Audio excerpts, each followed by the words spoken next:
ಕಮಾಲೆ ಕಣ್ಣಿಗೆ ಕಾಣೋದೆಲ್ಲ ಹಳದಿನೇ ನಣ್ಣ. ಹೌದಲ್ಲ ಫ್ರೆಂಡ್ಸ್? ಯಾರಿಗೆ ಕಾಮಣೆ ಇರ್ತೈತಿ ಅವ್ ಕಣ್ಣಿಗೆ ಎಲ್ಲಾನು ಹಳದಿನೇ ಕಾಣ್ತೈತಿ. ಇದನ್ನ ಯಾಕೆ ಹೇಳ್ತಾ ಇದ್ದೀನಿ ಅಂದ್ರೆ, ಒಂದು ಕತೆ ನೆನಪಾಗ್ತಾ ಇದೆ ನನಗೆ. ಅಜ್ಜಿ ಮೊಮ್ಮಗ ಇರ್ತಾರೆ, ಅವ್ರು ಗಾಂಧೀಜಿ ಹತ್ರ ಹೋಗ್ತಾರೆ. ಯಾಕಂದ್ರೆ ಅವ್ನು ತುಂಬಾ ಬೆಲ್ಲ ತಿಂತಿರ್ತಾನೆ. ಅವ್ರ ಕಡೆಯಿಂದ ಬುದ್ಧಿ ಹೇಳಿಸ್ಬಿಟ್ರೆ ಅವ್ನು ಬೆಲ್ಲ ತಿನ್ನೋದು ಬಿಟ್ಬಿಡ್ತಾನೆ ಅಂತ ಕರ್ಕೊಂಡು ಹೋಗ್ತಾಳೆ. ಬಟ್ ಅವರು ಅವತ್ತು ಬುದ್ಧಿನೇ ಹೇಳಲ್ಲ ಅವನಿಗೆ. ಸರಿ, ಇನ್ನು 3 ದಿವ್ಸ ಬಿಟ್ಟು ಬಾ ಅಜ್ಜಿ ಅಂತ ಕಳಿಸ್ಬಿಡ್ತಾರೆ. ಮತ್ತೆ ರಿಟರ್ನ್ 3 ದಿವ್ಸ ಬಿಟ್ಟು ಬಂದ್ಮೇಲೆ ಅವ್ರು ಗಾಂಧೀಜಿ ಅವ್ನ ಕರೆದು, ತಿನ್ಬೇಡಪ್ಪಿ ಒಳ್ಳೇದಲ್ಲ ಅಂತ ಹೇಳಿದ ತಕ್ಷಣ ನಾವು ಅವ್ನು ತಿನ್ನೋದು ಬಿಟ್ಬಿಡ್ತಾನೆ.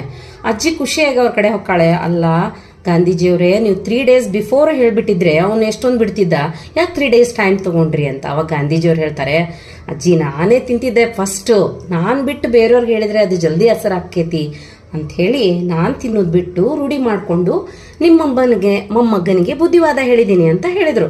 ಸೊ ಅವಾಗ ಅಜ್ಜಿ ಖುಷಿ ಆಯಿತು. ನಾ ಇದನ್ನ ಯಾಕೆ ಹೇಳಿದೆ ಫ್ರೆಂಡ್ಸ್ ಅಂದರೆ, ನಾವು ನಮ್ಮ ಕಣ್ಣಿಗೆ ಹೆಂಗೆ ಕಾಣ್ತಿತ್ತೋ ಹಂಗೆ ತಿಳ್ಕೊತೀವಿ ನಾವು. ಹಂಗೆ ಬೇರೆಯವ್ರಿಗೆ ಅಪವಾದ ಕೊಟ್ಬಿಡ್ತೀವಿ. ಯಾಕ್ರಿ ಹಂಗೆ ಮಾಡೋದು? ಅವ್ರು ಒಳ್ಳೇದನ್ನು ಹೇಳಕ್ಕನೇ ಅಳವಡಿಸ್ಕೊಂಡು ಹೇಳಿದ್ರು, ನಾವು ಕೆಟ್ಟದ್ದನ್ನು ಯಾರ ಬಗ್ಗೆ ಏನೂ ಗೊತ್ತಿಲ್ಲಾರ್ದಂಗೆ ಅಂದ್ಬಿಡ್ತೀವಿ ಫ್ರೆಂಡ್ಸ್. ಥಿಂಕ್ ಮಾಡಿ. ಸೊ ಎಲ್ಲರಿಗೂ ಹ್ಯಾಪಿ ದಸರಾ. ನಾವು ನೀವು ಬಂಗಾರದಂಗಿರೋಣ. ದೇವ್ರು ಎಲ್ಲರಿಗೂ ಒಳ್ಳೆ ಬುದ್ಧಿ ಕೊಡಲಿ, ಶಕ್ತಿ ಕೊಡಲಿ. Thank you. Bye bye.